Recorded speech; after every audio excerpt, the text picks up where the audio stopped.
So something that I noticed on Friday, because I take public transit, and in my case, it starts at my case, and then goes to the stop where all the kids from the Catholic school get on, and then it goes to the school where the other public school, high school, gets on. So I noticed something that really has been bothering me for a while, and I do not understand. I get in the summertime that girls want to wear skirts and shorts and whatnot, and I understand that because I do that too. But in the point where it's saying on the radio and the television that it feels like minus 17 or so, and the girls are wearing a kilt that barely covers what needs to be covered, and knee socks.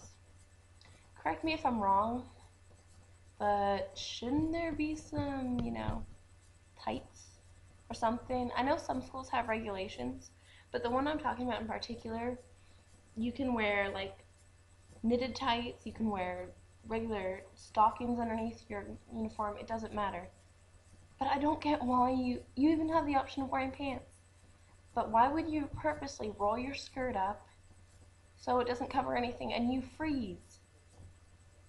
Yeah, I am having an enormous difficulty just trying to wrap my head around this. Gah! That's my rant for the week. So the reason my video wasn't up from last week is pretty much because every December my high school hosts something that we like to call Lunchbox Theater. And JR, you know what this is because you missed my performance literally by like 6 hours on Tuesday. I was so saddened by this, you have no idea. Anyways, Lunchbox Theater, it's pretty much when our high school's senior theater students, it's when we actually get together in a massive group and then divide up into smaller groups, usually of about 6 or 7, and from those groups we usually pick about 3 scenes to do, and they're really more like one act plays, so 10 minutes, 15 minutes, 20 minutes, etc.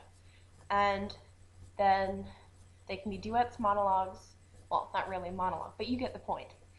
So we had a lot of fun doing it this year, and last Sunday was literally the day before we kicked everything into gear and started to perform throughout the school week. So I had rehearsal that went 5 hours late, and we weren't goofing off. It literally took that long.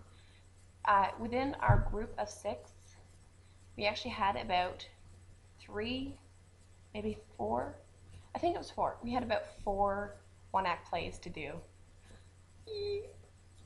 We actually got so overwhelmed with it this week, and due to its extreme popularity within our school and our community, we've actually extended it to next week as well, so we'll be doing some repeat performances, I think. And JR, you and I both had a mutual friend who was in Lunchbox Theater this year who actually, believe it or not, got the chicken pox and was not permitted on school grounds because there's pregnant teachers and such. So it was kind of a stress bomb, I guess, that got dumped on us at the last minute. Yeah, it was a lot of fun. We actually have student-written plays that were submitted. One was about swingers, and that was the one our mutual friend was in, and it's literally about this group of school-age, well, not school-age, but 20-year-olds who decide to go and play a prank on a sex therapist. And they pretend they're swingers, and somehow it just ends up, and it's really funny. Another one that was student-written was about a girl, oh, this is so funny, and she decided to set up a glee club at the school after watching the show Glee. Good show, besides the point, but it's still a good show. So everything runs amok, and there's actually a 6-year-old who comes out to try out with a massive trombone. It was pure chaos and pure worship. It was so good. I wish you guys could have seen it because it was awesome. Maybe I'll try and get my hands on the videotape of some of our performances, and I'll make a quick compilation and just, yeah, put it on my channel some other time. I don't know. Cross your fingers and we might be able to do that. Alright, so I'll see Heather tomorrow and everyone else on respective days.